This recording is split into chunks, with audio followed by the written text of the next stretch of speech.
Those beaches will be open, said the mayor in Jaws. And in Rhode Island, it's those truck tolls are coming back, says the governor, one way or another next year. In fact, the new budget is banking on $10 million in collections even before the gantries are turned on again. And there are some sticky issues to figure out after a long court fight. The I-Team's Brian Crandall is here with a closer look. Brian? Well, Patrice and Jean, the budget plan Governor Dan McKee submitted and the one lawmakers passed that becomes law tomorrow assumes the truck tolls will be back on around next spring, but state leaders have not shared how it's actually going to happen.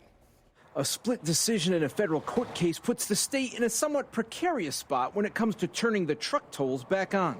I think they're scratching their heads saying, how can we turn this on and not wind up back in court again? Chris Maxwell heads the Rhode Island Trucking Association, which has long opposed the tolls.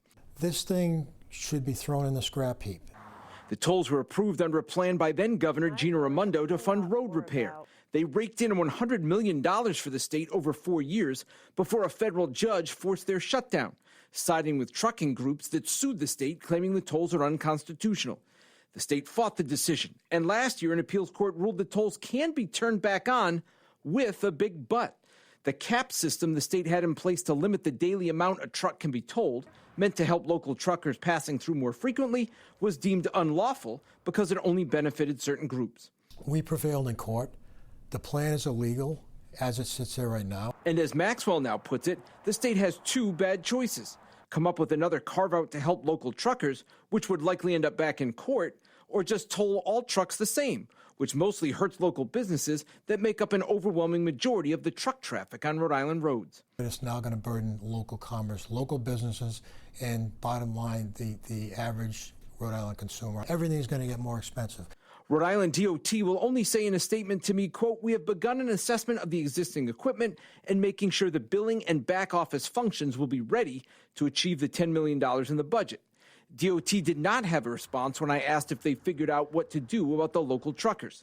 The governor yesterday. Are you assured by DOT that they'll be able to be turned back on? Have you figured out working around the cap issue?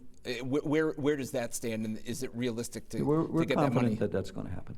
Dan McKee, for the greater good of Rhode Island, should look at this thing and say it's garbage. It's failed, it's flawed, it's backfired.